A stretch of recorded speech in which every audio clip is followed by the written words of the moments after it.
This is Deb. Today is Thursday, May 1st, and I think the news crew is outside the door, outside my window, because there's actually blue showing through in the sky. Not sure how that happened, but I'm sure I speak for everyone when I say it's about time. I wanted to start today with just, this slide that really, I think, shows what our changing roles are as licensed agents, not only licensed agents for group and individual outside the exchange, but of course, on the exchange. And of course, the old sales model that we were all very comfortable with would be, getting the leads, getting your clients, having them either call, qualifying them on the individual market and on the group market, looking at their health history, because it could make or break, certainly, the closing of that sale. The new sales model, we all know, whether you use social networks or not, it is certainly an arm of your marketing that I think if you're not using it, I encourage you to jump into LinkedIn or Facebook for your agency. And we can help you with that, but whether you use social networks or not, I think our changing model really has to do with how we engage clients, and at the forefront is educating clients. There's a lot of misinformation out there, and there's a lot of missing information out there. Some regs have just not been written yet. For instance, what's the renewal process? What's that going to look like? Do agents have to recertify to sell on the FFM for the 2015 sales season? These are all things that I've asked, and there are no answers at this point. So, again, educating your clients is certainly key, and I think that it just kind of highlights what our new sales model really is becoming. Want to try to get to the next screen. There we go. So today's agenda really is kind of full, but maybe a review of some of the things we talked about in the past.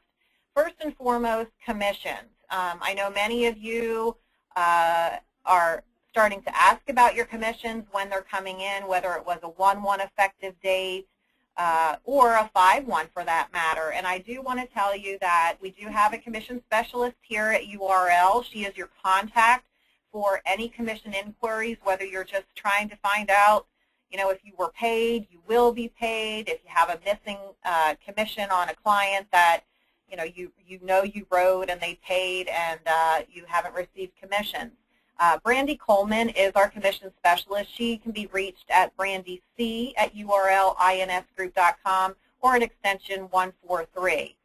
We did just get some data feeds, and the reason I wanted to at least start with commissions is we received the data feed from Blue Cross of Northeastern PA as well as Independence Blue Cross, and there were quite a few cases on there back to 1/1. So, those are being processed and being sent out, but I wanted to let you know that they still are trickling in. I imagine and anticipate as we move forward outside of the initial enrollment period that things will level off, but I know it's been a real struggle with all of the carriers to post payments and then to get that data to us in a timely fashion so that we can pay you in a timely fashion. So, again, things are looking up. They're starting to come in, and if you have specific questions about specific clients, I would urge you to contact Brandy Coleman here at URL.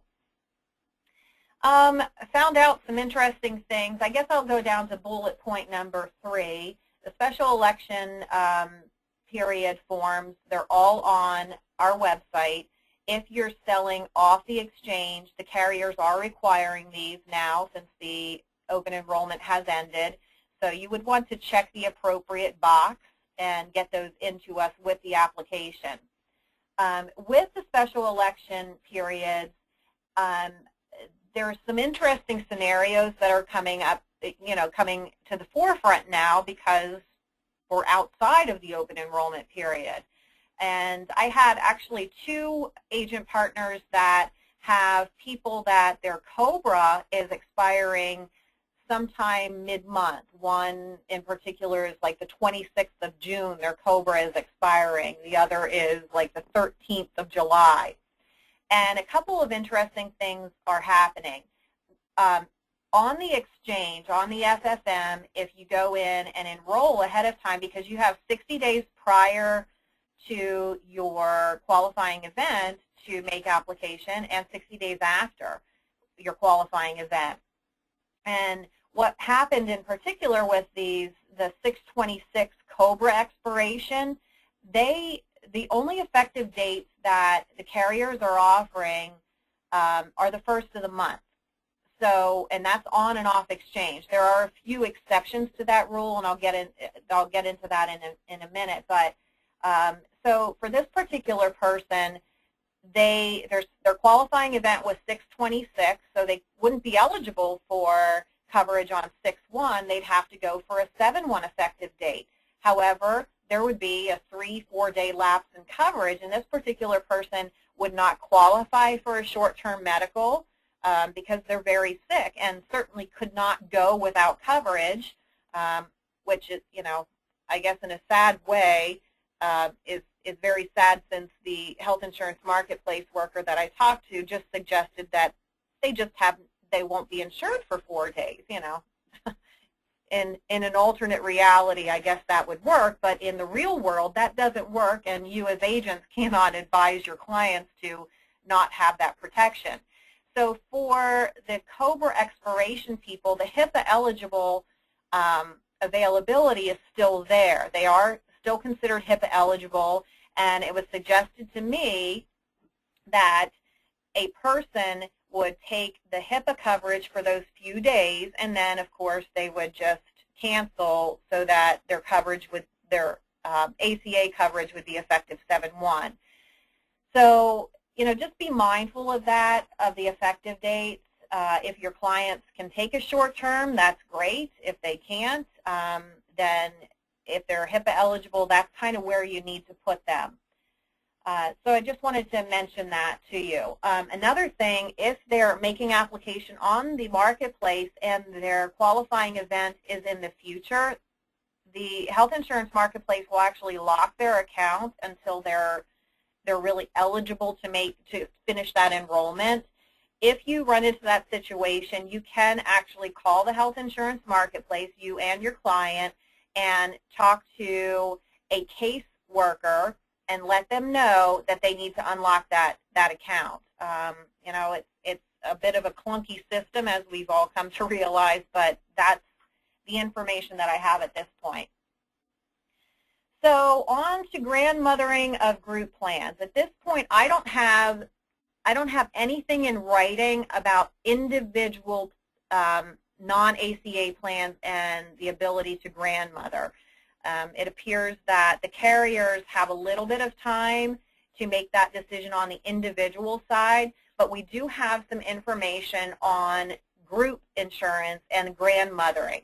And this is not to be confused with a grandfathering, which is a policy that was written prior to 3/23 of 2010. This is the extension of, if you like your plan, you can keep it. So they renamed that grandmothering. And the information I have at this point is Highmark Blue Shield and Western Highmark Blue Cross Blue Shield will start with grandmothering with renewal dates on their groups, renewal dates starting 7/1. Your clients will be getting their current plan option, non-ACA, as a renewal, and other non-ACA options, as well as ACA options. Blue Cross of Northeastern PA at this point have released that they will be grandmothering for 5/1, 6/1, and 7/1 renewal dates, with 8/1 and beyond still up for debate. Capital has released that they are going to be grandmothering. However, I don't have the details on when that's going to be starting. Nothing in writing, so as soon as I get that, I'll let you know. Independence Blue Cross for groups, no grandmothering.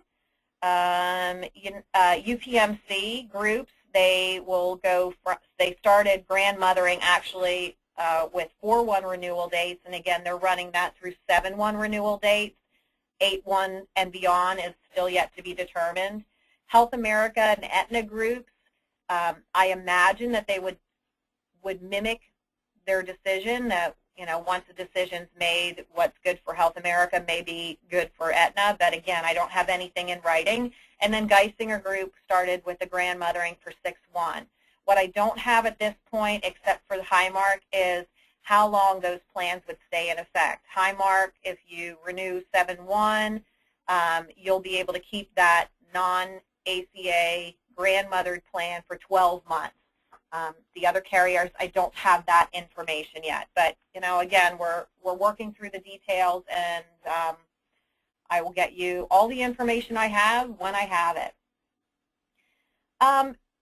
Something else that's really, we touched on about a couple weeks ago was ERISA and having the summary of plan documents, the ERISA numbered summary of plan documents. That's not to be confused with a summary of benefit coverage that is required by the employer or the carrier to deliver to the employees.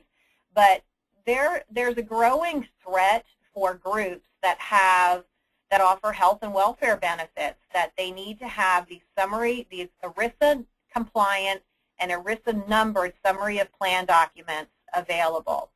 And if the Department of Labor comes in under the guise of auditing your COBRA or the COBRA offerings or process, if they find that these summary of plan documents are not in place for each health and welfare benefit, then there is a significant fine, which is $110 per employee per day per line of coverage. So it could be very, very significant. And trust me, when I first heard about this, I was like, this is just a scare tactic, but DOL, as you may know, the government needs a little bit of money, and I think that the DOL is really upping these audits on groups just to bring in some of that additional funding. Bottom line, ERISA has been in place since '74. These guidelines have been in place since then, but it does seem that there is an increased risk of exposure to a penalty if your groups are not protected. So we're doing a couple things about that. We have contracted with TASC, T-A-S-C, excuse me, which is a TPA, and they have an ERISA Edge product. It is commissionable. So it is, another opportunity to talk to your group, educate your group, and above all, protect your group. We're going to have a little bit more information on that in the next week or so. And additionally, PrimePay, who we also partner with, they are going to be coming up with an ERISA solution, but it will not be until more than likely June. So again, we're offering some solutions for you, additional opportunities to talk to your group and educate your group, and of course, different additional avenues of revenue for yourselves. So keep watching for that. If you have specific questions, go ahead, reach out to me. I'd be happy to talk to you about the ERISA details. So I only had one submitted question prior to the webinar today, and it comes from Keith. He's asking, what are the options going to be, and can we still sell indemnity plans like have been available prior to the ACA being passed? And the options now, if your client does not have a qualifying event since the initial annual election period has come and gone, is really short-term medical or limited medical plans. That's really the only option to protect your client if they qualify. It's a real risk. Everybody is required by law, as we know, to have insurance, or they're going to have that tax penalty. The limited medical plans and short-term medical plans will not prevent your client from getting that tax, but it will at least protect them from catastrophic loss from a health-related injury or illness. So, yeah, they're still available to sell, and if you want additional information on that, you can reach out to your case managers and they can supply that. So at this point, we're going to open it up for questions. Let me get my questions here. Go ahead and type them in if you have questions, burning questions that you need answered. There is a question from Jamie. It says, you mentioned HIPAA eligible. Can you expand on what that means? And absolutely. You know, in the olden days, a HIPAA eligible person, you know, had a lot of protections under the law. They were able to get, they would be able to have coverage offered to them, guaranteed issue, even before guaranteed issue was the law of the land, with no pre-existing, and essentially somebody that has expired their COBRA, had 18 months of prior credible coverage, is not eligible for Medicaid, not eligible or was not terminated due to fraud or non-payment of premium, these people are considered HIPAA eligible in that they can go to one of the blues carriers within the region and get guaranteed issue, no pre-existing coverage, starting on the date after their COBRA coverage terminates. So, Jamie, I will send you additional information on that just so you have it. But, you know, we all kind of questioned, at least I did, is who needed it. But obviously, because of the first coverage, and it is not a brokered product, it is through the blues carriers, Highmark Blue Shield, Blue Cross of Northeastern PA, Western Highmark Blue Cross Blue Shield, Capital Blue Cross, Independence Blue Cross, and there is a number that you can give your clients. And what I'll do is I'll look up the numbers at the back end of their HIPAA coverage, you know, starting with the first of the month following that lapse in coverage or that gap in coverage. That would be covered through the HIPAA eligible coverage. I know it's very confusing, folks, but I will get some more information out on that. Janet says that she missed what I said. Is Health America doing the grandmothering? If so, when? And Health America and Aetna are expecting to have a decision shortly, but they have not released their decision yet. So I'm not sure if they are offering it. My suspicion is that yes, that they will be, but I don't have anything in writing or even acknowledgement that they are offering grandmothering plans and the details on that. So don't have any information. Sharon says, New Jersey carriers are offering a first of the month in which they lose coverage option. Example, if coverage is lost 5/13, they can enroll 5/1.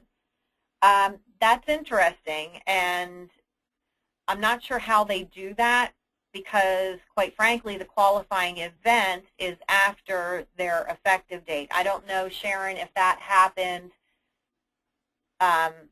prior to the close of the open enrollment, but I'd be interested in hearing more details on that. I can tell you that Pennsylvania is not. Even as an exception, the health insurance marketplace, according to Annette Bennett, a qualifying event is, you know, past that effective date. Lori says, with pediatric dental being offered through the medical plans, if a family continues dental coverage because they have other children over 18 on their plan, probably goes by the parents, the first date of birth of the parents in the year, but I don't know that. I will have to get additional information. Independence Blue Cross, the information I have, that they are not.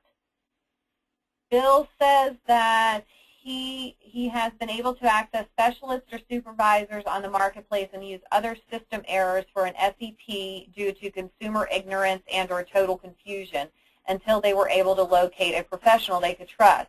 We have been getting a 6/1 effective date. It seems that supervisors are granting us some leniency to get more enrolled. That's a good point. You know, we had a situation today, Bill, and everyone, that somebody lost coverage. Well, losing coverage could obviously affect their income, and the way the complex situation qualifying events reads on healthcare.gov is if they are currently enrolled on the FFM and they have a change in income, then they could qualify for different subsidy amounts or different coverage. So that's a qualifying event, but there's not much given outside of the exchange for somebody in that situation. But I can tell you that the way you read the qualifying events, you know, it's very much up for interpretation, and without being fraudulent, I mean, give the qualifying event, it's definitely worth a shot to go into the FSM or to make application outside the exchange. They know it's not a qualifying event. So I guess what Bill's trying to say and what I'm trying to say in a lot of words is give it a try. Let's see what happens. And Lori is asking, she said, is Geisinger releasing any new plan designs before?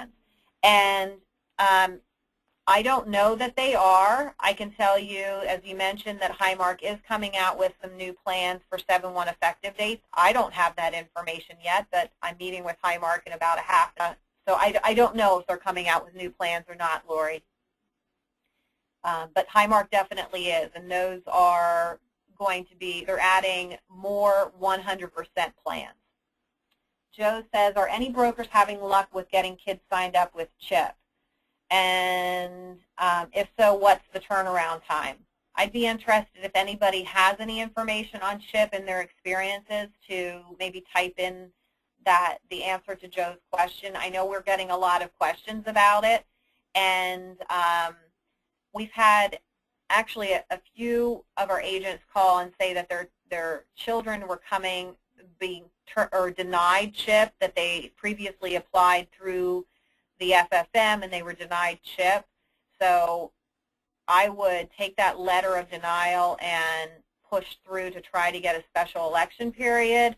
But turnaround time on CHIP, I've always said, when you make application through the FFM and if you hit that button that says to send for Medicaid or CHIP determination, that somehow it goes into a black hole, and you know, don't wait around. I would go to the PA Compass site and make application. I think it is a rather long process.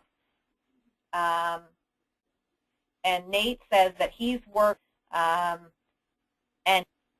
Lori says, no luck with CHIP. Those I've tried working with CHIP never got paid. Well, if you go through, you know, United Healthcare, or there were some finder's fees that were being offered. We stopped doing that a while ago because we just never received the finder fee for ourselves or for our agent partners. So it appears that is the end of the questions. I'll give it a few more. Oh, and Lori says it is through United Healthcare. So it's the same that Nate has had success with, Lori has not. So I guess that's just the wave of the future.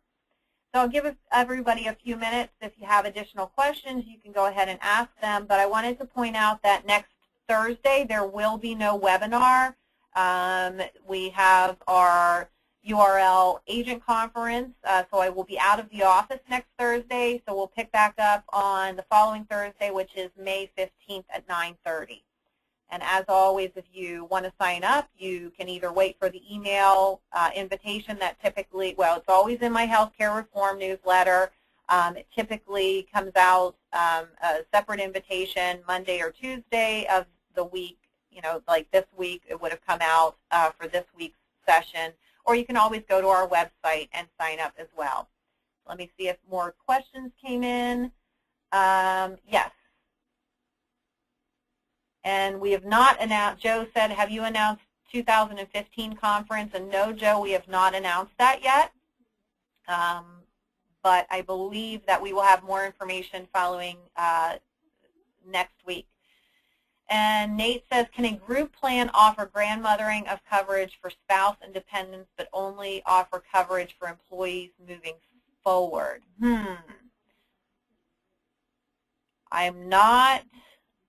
I'm not sure I understand what you're saying, Nate. It's kind of all or nothing. Oh, I see what you're saying.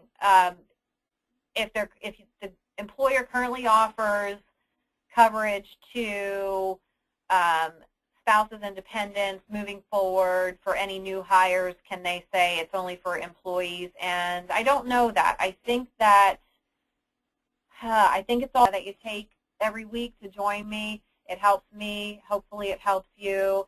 And as always, I appreciate your business, and I wish all of you a great day and a great weekend. Get out and enjoy the sunshine while it lasts. Bye-bye.